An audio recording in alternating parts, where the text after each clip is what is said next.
Welcome back, everyone. This is going to be a short one, but it's a little bonus. Just because I've been away for so long. This is one that's about mercenaries in the human sphere. Modern mercenaries do not ply their skills on planetary surfaces only. They expanded their hunting grounds into the vastness of outer space. Astroports and orbitals near conflict areas are always brimming with adventurers and soldiers of fortune eager to exploit the situation and line their pockets. It is easy to see why the Mercenary Guild is drawn to the most conflict-prone areas of the sphere. Paradiso, Svalorheima, Dawn, Human Edge. These are all modern hotspots for mercenary companies and private contractors to gather and fight in the name of their bottom line.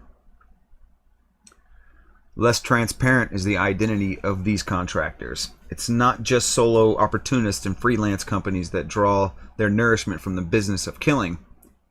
The prospect of massive profit has enticed companies like Bahun Contractors Sti and consortiums as significant as the Druze Society. Some call it the Druze Mafia, eschewing the euphemism altogether. In both cases, the actual creation of their private military forces came about as a result of the external factors, specifically the Silk Revolts and the turf war against the Drygalsti mob. Once those conflicts ended, these corporations saw their areas of influence secured and their military branches ideal. In their profit-seeking duty, they restructured their forces as an alternative to the free companies. The Druze tailored their services to the legitimate faces of criminal organizations, while Bahum contractors offered their kaplans to clients with legal yet pressing needs for clean, quality military intervention. Orbital habitats harbor intrepid traders, members of the Free Trade Brotherhood, with little curiosity about the activities of their passengers or the nature of their cargo. There is always a new niche to carve out for a person with gumption and a ship. Sanitary quarantines, trade blockades, sundry opportunities to collaborate with covert agents on every faction. And of course, the business of providing mercenary contingents with transport to and from their deployment sites. The most daring might even undertake their own military operations with the endorsement of a national government, and thus become corsairs. Where others simply saw an uptick in military activity around the Paradiso theater of operations and increasing instability in frontier systems like Dawn and Human Edge, a number of retired ranking officers saw a profitable business opportunity. They founded their own private military groups so they could continue to profit doing what they did best, wage war on all fronts. These mercenary units offered their services for escort and security operations, clandestine actions, and any number of small to medium-scale missions. Other than their tactical capabilities, these soldiers of fortune shared one important trait, a dubious moral fiber. With few exceptions, Kaplan Tactical Services, with their rigorous code of ethics, being the most prominent. Mercenary units ask no questions and carry out their missions without regard for their clients' motivations. Discreet and independent, these teams will work for any corporation, gang, government, or individual willing to pay their inflated fees. It goes without saying they are an ideal instrument for governmental intelligence agencies, the unnamed clients with access to deep war chests, and a continuing need for deniable intervention.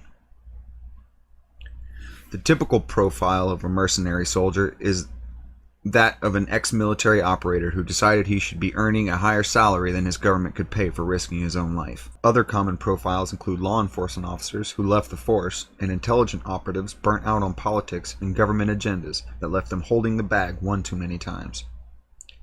In order to maintain a smooth operation, mercenary units require the services of technicians of all stripes. Their jobs might be less dramatic than actual killing people, but are just as essential to any modern military or paramilitary mission. Lastly, in every mercenary company, there are a few individuals who could be described as unhinged, the kind of people who are just a little too eager to fight, rejected by just about every reputable military unit. Whatever their origin, they have all chosen life on the wild side, and each of them will play their part in their mercenary unit, always working for the highest bidder, They pledge no allegiance in an unregulated market where death is the most widespread currency. The definition of corsair and their privateering activities has remained fundamentally unaltered for centuries. By virtue of a contract with a nation, the so-called letter of marque, the corsair captains are authorized to chase down and capture military cargo or corsair craft of enemy nations. The letter of marque gives civilian vehicles the status of warships and sanctions their owners to take possession of enemy vessels and their cargo on condition that they share a portion of their plunder and ransom with their contracting government. Public opinion regards corsairs as mere licensed pirates, but in accordance with international laws of war, they are in fact regular troops. Consequently, if captured, their rights as POWs should be upheld in full, but this is rarely the case. Their fate probably entails a kangaroo court and a swift, exemplary punishment. Without a letter of marque issued by a legitimate government, a captain that engages in privateering is nothing but a vulgar outlaw, a pirate. The letter itself is a record of the vessel's name and identifier, its owner, its captain and crew, and full account of its physical characteristics, such as its tonnage and armaments. The contract also details the legitimate target of the ship's raids and its own validity period. Once expired, a new letter of marque must be issued for the ship to retain its status.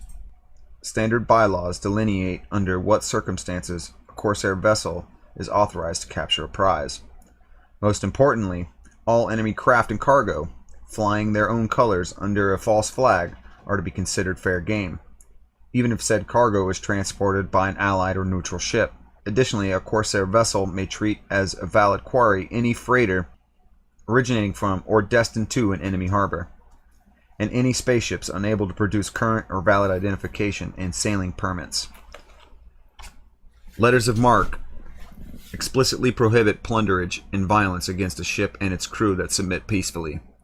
The wreckage of an enemy vessel is permitted only in the circumstances that boarding proves unfeasible. Once a prize is successfully claimed, it must be towed back to the corsair's port of origin as soon as viable, or to the nearest allied or neutral spaceport if a port of origin is unreachable for any reason. It is the captain's responsibility to ensure all physical documentation and data registry on the shipboard is seized and properly safeguarded. Although corsair vessels adhere to no set standard, these craft tend to be of the finest quality, outstanding machines modified to operate reliably at the highest standards. Corsair spacecraft oftentimes take on the appearance of light or medium transports, but their innards harbor boosted engines, enhanced monitoring systems, and concealed armament sponsons. Snaw series light merchant ships are some of the most popular craft among corsairs. Their speed and maneuverability make them ideally suited to the hit-and-run tactics favored by corsair captains. However, bulkier and better armed models are not uncommon, and they have the added benefit of being able to double up as battle cruisers and escort ships for hire when plunder is in short supply. I'm going to switch gears a little bit here and talk about the Caledonian tragedy. It was took place during the Ariadne commercial conflicts. This is an excerpt from Ariadne, the Unresolved Conflict, a feature by Stephanie Alhauser for Macroscope. In addition, the aftermath of the Ariadne commercial conflicts, testimony from Caledonian survivors surfaced which linked Drew's mercenaries working on behalf of Magna Obra to widespread, dreadful atrocities committed against the civilian population. Miners and engineers who refused to collaborate with the corporate prospectors had their homes systematically leveled by Drew's troops. Many chose to confront the mercenaries despite the fear of reprisals that included entire families disappearing in the night, never to be seen again. In light of this testimony, a judicial inquiry was launched against the corporation, which defended the actions of the Drew's mercenaries as simply showing an excess of zeal. Meanwhile, the Drew Society shifted the blame by claiming they were following orders of the Magna Obra's executives to the letter. The lawsuit is still open in the Concilium International Courts, but investigations are at a standstill. that's just about it for Mercs. I want to leave you with an excerpt from an IngramNet interview with Jubo Ballistic Raiden, authorized bounty hunter. Bounty hunting is not altogether a bad gig. Many of us come from law enforcement, paramilitary, or military backgrounds. This being a nice niche market for us to exploit our training and expertise. Day to day, it mostly comes down to police work. Researching, tracking, some groundwork, then usually running after the target. It beats policing though, in that it pays better, the hours more flexible, and you get to travel a lot. All that time on the road, you learn a lot about jurisdictions. The laws that apply to our business vary widely from country to country. Things are usually more wearisome the closer you get to civilization. In colonial areas and frontier worlds, Ariadna, any nomad ship, Paradiso, Human Edge, those kinds of places, the red tape is easier to negotiate. Yujing has police everywhere, but it's a death penalty country, so they mostly let us do our thing. The opposite happens on Barak, say, or Pan-Oceania. Hacks in general don't look too kindly on our profession, and the absolute last thing you want to see as a bounty hunter is one of those Pano shark authorities. Most of us run freelance, but bail-bond agents, the businessmen in this line of work, sometimes keep a couple of full-time bounty hunters on their payroll. Either way, we're all unionized. Joining the syndicate is actually mandatory across the sphere, and it may be the only thing all the different jurisdictions agree on. The Bounty Hunter Syndicate keeps track of our activities, guarantees that we're properly trained, and provides us with a mostly useless liability insurance. In exchange for that, they get a chunk of our bounties. They're nothing but pen-pushing leeches, if you ask me. But they're governmental sanctioned leeches, so there's nothing to be done. Of course, some hunters try to run fly-by-night operations so they don't have to share the pie. But they risk the syndicate posing a bounty on their heads, and that never ends well. Alright, that's it for this video. The next video will be on the Paradiso conflict and how that changed the whole outlook for the human sphere. If you like tabletop gaming, comics, movies, or just laughing, check out our tabletop gaming and podcast channel, The Tabletop Talkers, with a Z. If you like Iron Kingdom's lore, check out our sister channel, Allocating Focus. That's it for this one. I'll see you next time.